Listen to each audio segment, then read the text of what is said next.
Hi, everyone. Welcome to the next installment of Snackable Content on the Personio HR Expert Hub.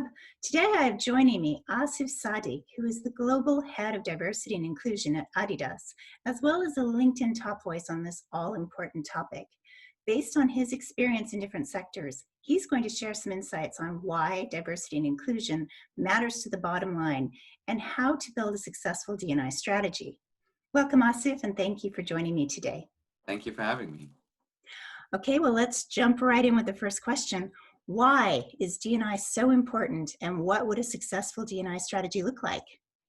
So I think the first reason why D&I is very, very important is, diversity is about everyone and every single person. So everyone has a diverse characteristic, and, intersectionality means we have more than one, difference. So I think it's very, very important because every single person can align to it in some way, shape or form. And it's important because actually the world that we live in now is a reflection. People want work isn't what it used to be. When I reflect on when I first started my job 20 years ago, it was very different.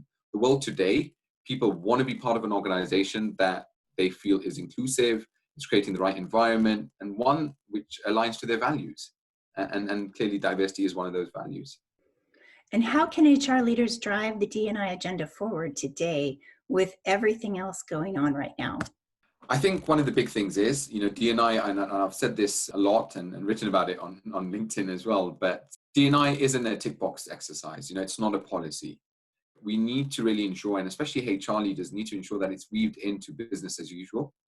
That's when we have the most impact, not when it's a nice thing to do on the side when we get a bit of time.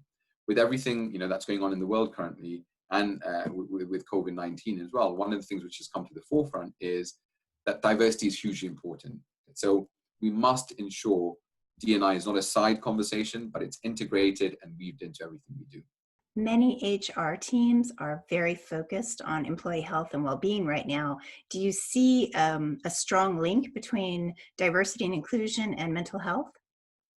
I do think it's really important to look at people's mental health as part of diversity. It's an element that's hugely important. But what we must remember, and this is going back to my initial point, around when we look at anything that we design, anything that we put together within our strategies, it must be inclusive, and we must think of different generations. So a lot of well-being offerings in organizations are geared towards the younger generation generally, and it excludes the older generation. And sometimes that has a huge impact because it doesn't create that inclusive environment where everyone feels they can get involved. So I do think it's important, but we need to value and understand that. Same with mental health. Mental health impacts different communities in different ways. There's numerous layers of challenges. The stigma attached to mental health in South Asian communities and some African communities. That's a challenge. So when we're looking at offering and engaging, if we're just mindful that we're trying to reach diverse audiences, it just supports our work and what we do. Do you have any advice for HR professionals working on D&I about what not to do? I think what not to do is probably follow the textbook elements of D&I. And what do I mean by textbook, which is probably worth explaining? What people really want is for us to be human, for us to engage, for us to understand. No one is expecting everyone to know every element of D&I. I don't, I learn every day. But what people are expecting from us is the right intent and the openness to listen and ask questions. And I think we need to ensure that. I see a lot of people very, very scared, fearful, or when they approach the conversation around D&I, they do it by what they've learned in a D&I training they might have done 10 years ago. And it's not always relevant. And just to give you an example to put that into context, even if you look at, for example, let's say people of an ethnic minority background, what would offend me or what terminology you might use would probably not offend even my brother, right? And it's about understanding what's unique to each individual. But if you get hung up on how to approach the situation or what terminology to use or what to say, we'll never actually get down to the actual challenge of engaging and having the conversation. So we need to take some steps back and go back to the day-to-day or our human interactions that we should all be able to do. Thank you so much. Do you have any final advice or a sort of a key takeaway that you'd like to leave people with?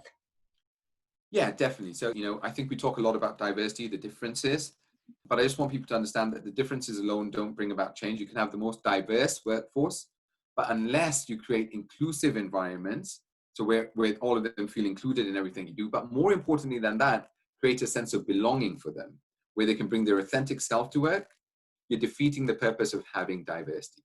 So we must move on. It's not just about hiring or bringing in diverse talent. We then must create the working environments and the culture where they feel they're included and they can stay and they can progress and they can be their authentic self. That's important because not only is it the right thing to do, which people like myself who work in the D&I space believe in, morally it's the right thing, but actually the business case has never been bigger on the importance of having diversity. So I'll stop there.